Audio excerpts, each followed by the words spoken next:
Let's talk about the 2025 real estate market outlook. I'm Jen Blanchard with Berkshire Hathaway, HomeServices, Fox, and Roach Realtors, and I want to wish you a Happy New Year. I hope you had a wonderful holiday season. And as we move into 2025, I want to share with you some insights on where the real estate market is heading. In this video, I'll cover mortgage rates, the financial health of homeowners, inventory trends, and how these factors impact home prices and sales. But first, a quick disclaimer. I'm not an economist, and I don't even pretend to be one on YouTube. The information here is gathered from trusted sources, and for a deeper dive, you can find the full slide deck linked in the description, courtesy of Larry Flick, our fearless leader. So let's jump right in and talk about mortgage rates, because I know that's something that everybody wants to know about. First, let's clarify what drives mortgage rates. It's not what you think. It's not directly the Federal Reserve. It's inflation expectations. Mortgage rates track the 10-year Treasury bond with a typical spread of about 2%. Post-pandemic volatility pushed that spread above 3%. But as stability returns, the spread is narrowing, which is easing mortgage rates.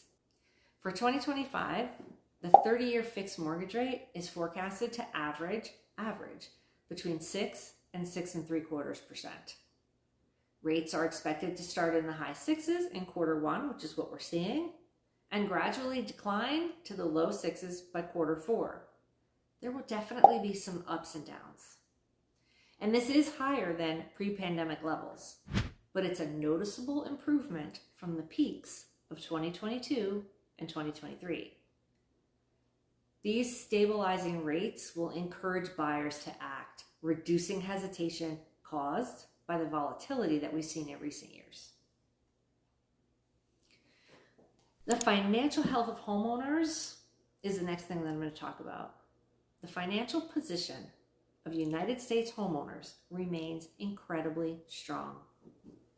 Homeowners have a record $35 trillion in equity, which far outweighs the $13.7 trillion in mortgage debt. Nearly 70% of homeowners have paid off their mortgages or have at least 50% equity. Mortgage delinquencies and foreclosures remain at historically low levels. Because of this, even in tough situations like job loss, homeowners today have options due to their equity positions. Unlike what happened in the 2008 crisis, we're not seeing systemic stress in the market. The lock-in effect, that's real. Many homeowners are reluctant to sell because their existing mortgage rates are locked in at lower rates. Homeowners with mortgage right now are averaging 4.2% interest. Now, I think things like life events, like job changes or growing families, downsizing, that's what's going to continue to drive transactions. Over time, people will adjust to higher rates just like they have in past decades. So let's talk about home prices. Over the past 5 years, home prices have appreciated, are you ready? About 60% nationally. The East Coast is nearing 65%. This has been a windfall for many homeowners, but it's also priced some first-time and lower-income buyers. It's priced them out of the market. The good news for that segment of the buying population is that price appreciation is moderating. Year-over-year price increases are now in the single digits. That brings more stability to the market. Now that said, waiting for interest rates to drop may not save you money. If home prices rise even modestly, which they're expected to, that will likely offset the benefit of a slightly lower mortgage rate. I wouldn't wait. The best time to buy a house was 5 years ago, all the time. We can talk about that in another video. So let's hit now inventory and home sales. We still have an inventory shortage. It's rooted in the lock-in effect, but also over a decade of underbuilding followed the Great Recession. While we're seeing gradual improvement, we aren't yet back to pre-COVID levels. Good news is both new listings and home sales are expected to rise in 2025. Total home sales of new homes and existing homes are projected to hit 5 million. That's a 10% increase over 2024.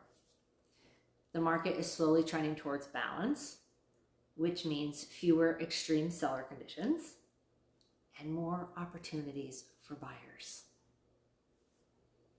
So what does all this mean for 2025 overall? Here's what we're thinking. The 2025 housing market will be defined by modest growth, ongoing affordability challenges, and a gradual recovery in inventory. It's not going to be a year of dramatic change. It will be an improvement over last year, but not far different. The hope is that we'll see more opportunities for both buyers and sellers with regard to real estate in 2025. As always, my team and I are here to help you navigate the market. We're committed to staying informed, and we're committed to keeping you informed. We're committed to adapting to challenges and ensuring that 2025 will be the year that you can meet your real estate goals. I always tell people when they say, how's the market? It kind of depends on your needs. Yes, there's absolutely an answer to that question. But what I like to let my clients know is that depending on your needs, we're going to make the market work for you regardless of what's happening on a grand scale. If you have any questions, please don't hesitate to reach out. Also, if you liked this information and you'd like to see more, subscribe to my channel. Click the little bell. You'll be notified every time I post a video. I do look forward to hearing from you. Have a great 2025.